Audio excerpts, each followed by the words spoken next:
Bonjour à tous, j'espère que vous allez bien. Je suis très contente de vous retrouver aujourd'hui. Alors cette vidéo s'adresse à vous. Si vous êtes Lion, si vous êtes ascendant Lion ou si vous avez votre signe lunaire en Lion, quel que soit votre signe solaire. On va commencer par regarder l'énergie qui vous entoure, mes chers Lions. Optimisme, accueil et ouverture. Alors, bon, c'est une très belle énergie parce que l'énergie qui vous entoure vous permet d'être sociable, j'allais vous dire, d'être en même temps, en tant que lion, en tant que signe solaire, il y a quelque chose comme ça qui se dégage de vous, qui est assez fort et qui a tendance à peut-être à attirer les personnes autour de vous. En tout cas, l'énergie autour de vous, c'est une énergie qui amène une grande positivité, qui amène une certaine dynamique du mouvement, de la joie, de la légèreté, de la bonne humeur. Donc on a une très belle énergie qui vous entoure, les lions, sur un aspect émotionnel par rapport aussi peut-être à ce qui se passe dans votre vie sentimentale. On va y venir. Je regarde quel est votre état d'esprit concernant votre vie émotionnelle et sentimentale. L'ermite. Alors, pour certains ou certaines d'entre vous, vous êtes focalisés sur une relation avec quelqu'un qui est du signe de la Vierge. Pour d'autres, on vit les choses intérieurement. Il y a une réflexion, il y a une remise en question. Il y a ce besoin ou cette envie de s'écouter penser. Voilà, j'aime à dire ça avec la carte de l'ermite, c'est on a besoin d'un calme intérieur pour réfléchir, pour trouver des solutions, comprendre les choses, se remettre en question, pour une introspection. Donc on voit que les lions, sur cette fin d'année, vous êtes plutôt... Alors, il y a ce besoin d'être seul, ou cette idée peut-être aussi d'avoir besoin de se retrouver avec soi-même par rapport à ce qui est vécu ou par rapport à ce qui est ressenti. Voilà. Alors, qu'est-ce que vous ressentez au plus profond de vous par rapport à votre vie émotionnelle et ou sentimentale? Émotionnellement, on voit que vous êtes plutôt à regarder devant vous qu'à regarder derrière vous. Donc on parle ici certainement d'une introspection constructive par rapport à ce qui se passe en vous. Parce que là, émotionnellement, au plus profond de vous, vous avez envie ou besoin de vous projeter, de regarder devant vous, de faire des projets. Il y a cette idée aussi là, on a la patience. C'est comme si vous attendiez quelque chose, comme si vous attendiez quelqu'un. Vous ressentez le besoin peut-être ou la nécessité de savoir faire preuve de patience par rapport évidemment à quelque chose qui est attendu, soit dans le cas d'une relation, soit pour vous-même, pour votre équilibre personnel et émotionnel. Donc une énergie d'attente et de projection.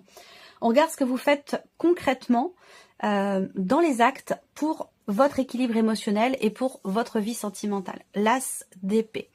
Alors l'as d'épée ici, dans les actes, est en corrélation avec l'énergie de l'ermite dans votre état d'esprit.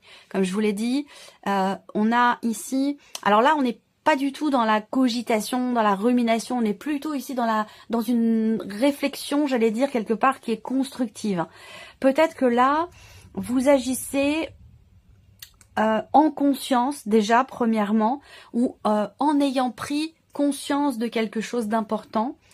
Est-ce que c'est par rapport à la notion d'attente? Est-ce que c'est par rapport à cette idée de regarder plutôt devant soi plutôt que derrière?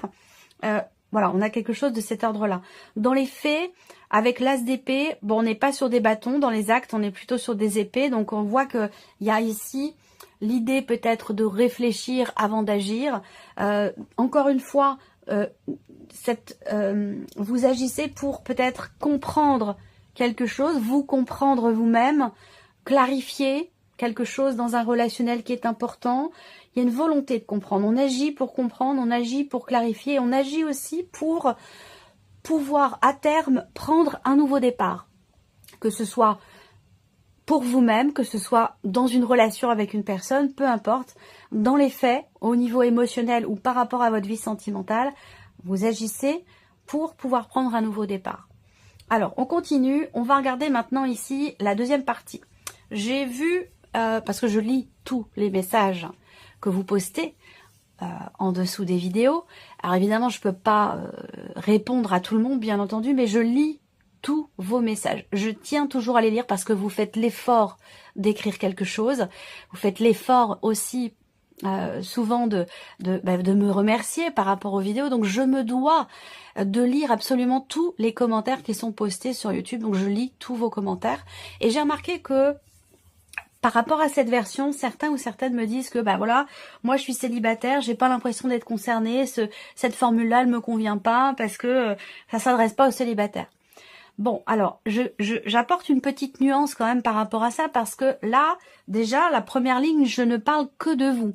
Donc, en tant que célibataire, cette première ligne, elle s'adresse à vous. Elle vous concerne. Après, vous pouvez être célibataire en attendant quelque chose de quelqu'un, que ce soit par rapport à un ex ou une ex, ou que ce soit par rapport à une personne de la famille, ou un ou une amie, c'est la deuxième partie qui va vous parler. Vous pourriez très bien être célibataire et vous sentir concerné par cette deuxième partie, dans le cas d'une relation d'amitié, dans le cas d'une relation familiale, ou par rapport à un ou une ex. Après, si... Bon, vous avez forcément une interaction de famille, amicale, quelque chose qui devrait quand même vous parler ici. Après, c'est pas obligatoire, évidemment. Hein. Si ça vous parle pas, cette deuxième partie, vous laissez tomber, vous ne la retenez pas et vous passez à autre chose. Voilà. Parenthèse fermée. Alors donc, la personne en face de vous, amitié, famille, ex aussi, pour certains d'entre vous, ou évidemment, votre vie amoureuse sentimentale. Donc ici, ça va concerner la personne avec laquelle vous vivez, la personne que vous aimez, votre partenaire ou votre conjoint. Donc l'énergie qui entoure la personne qui est en face de vous. La passion, le désir et la sexualité. Ici, on voit que il y a quelque chose d'extrêmement intense. Je pourrais dire ici en face de vous qu'il y a une énergie de feu qui entoure la personne qui est en face de vous. En tout cas, on voit qu'il y a une intention. Il y a une intention. L'énergie qui entoure cette personne l'amène à avoir envie d'eux, à avoir... à ressentir fortement les choses dans ce que vous partagez, dans la relation que vous entretenez avec cette personne ou par rapport à ce que vous avez vécu aussi. Donc en tout cas, une énergie qui amène beaucoup d'intensité pour la personne qui est en face de vous, que ce soit d'ailleurs amoureux ou non, on est d'accord. L'état d'esprit de la personne qui est en face de vous, le magicien. Donc on a quelqu'un ici qui a une certaine confiance en soi quand même, parce qu'avec le magicien, on a quelqu'un qui est certainement conscient de pouvoir agir, de pouvoir exprimer. Le magicien, il a toutes les cartes en main, donc il a l'énergie des bâtons, l'énergie des coupes, l'énergie des épées, enfin, tout est là. Donc en fait, ici, on a quelqu'un qui se sent peut-être pousser des ailes de par l'intensité de ce qui est ressenti. On a quelqu'un qui se sent capable, quelqu'un qui aussi est en train de prendre un nouveau départ. Alors peut-être dans sa vie professionnelle ou par rapport à autre chose, ça peut concerner un déménagement ou tout simplement ce qui est vécu avec vous dans votre relation. En tout cas, on a ici l'énergie du magicien qui indique que on a quelqu'un qui a conscience d'être en capacité d'appliquer finalement ce qu'il ou elle veut faire, communiquer ou exprimer, extérioriser, peut-être par rapport à vous. On regarde ce que cette personne ressent plus profond d'elle-même. Le roi de bâton. Ok, alors énergie encore de feu ici. Alors il y a de fortes chances pour qu'en face de vous, vous ayez... il se peut que ce soit quelqu'un qui est bélier, lion comme vous, ou sagittaire. Là, le roi de bâton, dans ce qui est ressenti, c'est-à-dire que là, encore une fois, il y a une grande confiance en soi. Cette personne-là, ici en face de vous, elle a confiance en elle. Elle est entourée d'une énergie qui, quelque part, dans un aspect purement amoureux, le ou la rend extrêmement séduisant ou séduisante. Il y a quelque chose comme ça, peut-être... qui fait que cette personne se sent capable de tout et à pouvoir déplacer des montagnes avec une grande confiance en lui ou en elle. Voilà, c'est quelqu'un qui sait se mettre en avant, qui sait aussi être dans la séduction. Peut-être qu'entre vous, il y a ce jeu de séduction, effectivement, si on est dans un aspect purement amoureux ou sentimental. Donc ça peut être aussi quelqu'un qui sait que il ou elle vous plaît beaucoup. Ça, c'est possible également. Qu'est-ce que cette personne fait concrètement pour votre relation, le cavalier de bâton, encore une énergie de feu. Donc là, c'est toujours pareil, c'est quelqu'un qui fonce, c'est quelqu'un qui charme, qui est dans la séduction.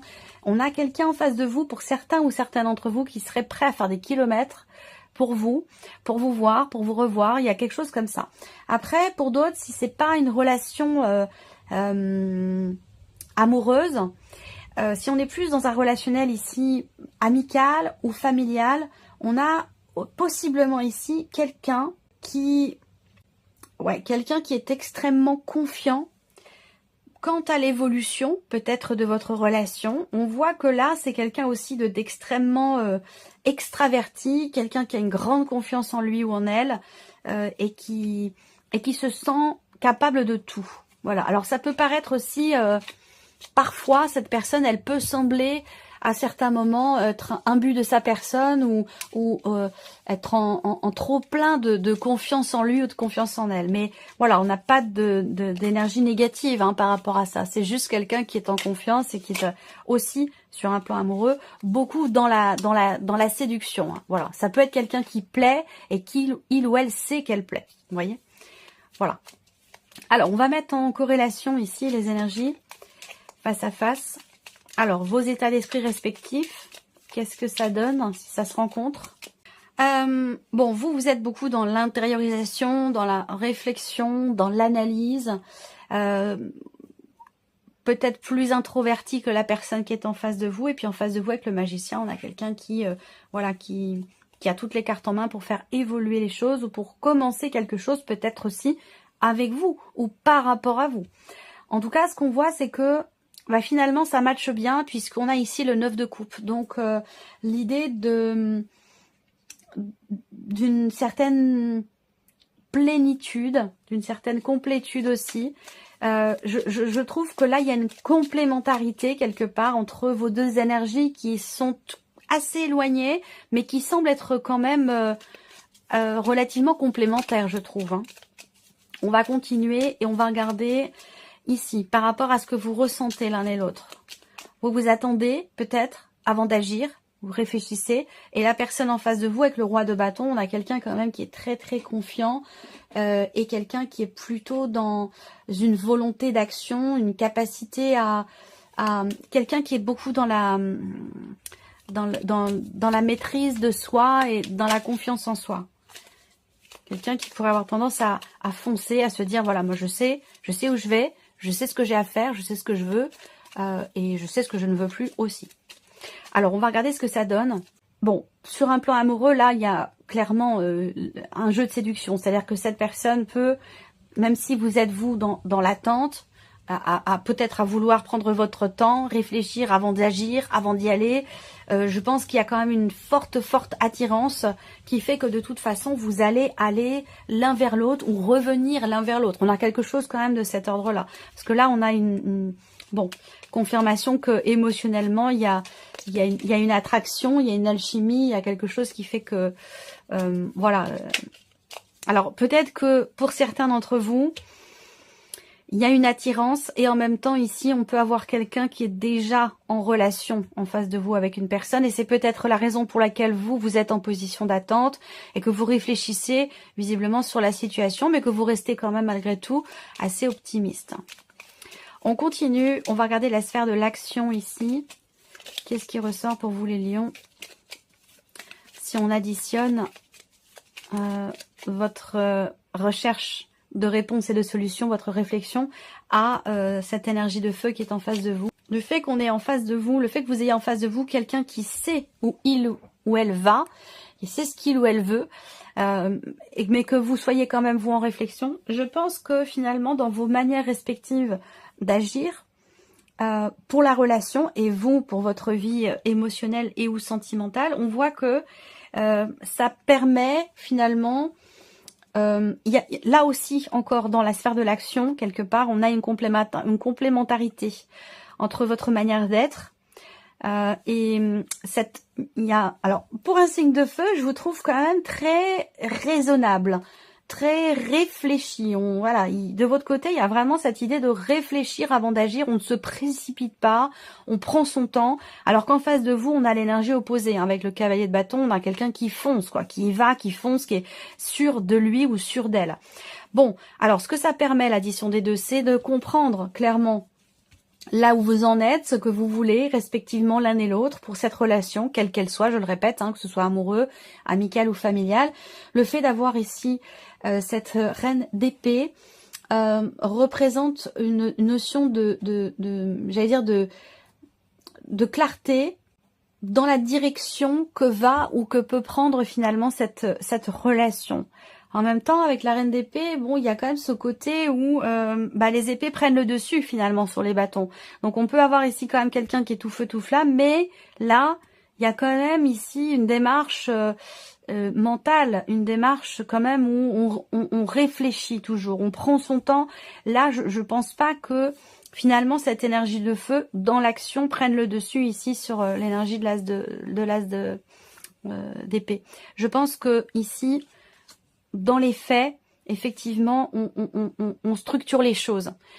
On structure les choses, on ne se lance pas aveuglément dans telle ou telle direction. Voilà pour vous. Alors, on termine avec un message. Alors, première carte ici, chiffre 1. Je ne suis jamais seule si je me parle positivement quand je suis seule. Je me sens seule quand je me parle avec peur ou jugement. Mais je remarque que je me sens entourée ou connectée avec mon environnement quand je me parle avec bienveillance. Ça, c'est important. Deuxième carte ici, chiffre 2. Je n'ai pas besoin de chercher la perfection à l'extérieur de moi-même. Je n'ai pas besoin de chercher la perfection à l'extérieur de moi-même. M'accepter comme je suis signifie accepter mes zones d'ombre autant que mes zones de lumière. Parce qu'elles font partie de moi. Vouloir être un autre potentiel m'éloigne de ce que je suis au temps présent. Ça aussi, c'est important. Toutes ces cartes de ce petit oracle sont vraiment judicieuses. Troisième carte, chiffre 3. Je prends conscience que celui qui m'insupporte est mon meilleur enseignant. La colère que l'autre provoque ou peut provoquer en moi m'aide à regarder mes parts d'ombre et surtout à affirmer ma puissance et ma dignité vers ce que je ne peux plus accepter ni chez l'autre ni chez moi. Voilà pour vous, mes chers lions. J'espère que cette vidéo vous a plu. J'espère que ce tirage résonne en vous. En tout cas, je vous remercie beaucoup de votre présence, de votre bienveillance. Merci pour tous vos messages. Et puis, on se retrouve très bientôt pour les prochaines vidéos. Au revoir.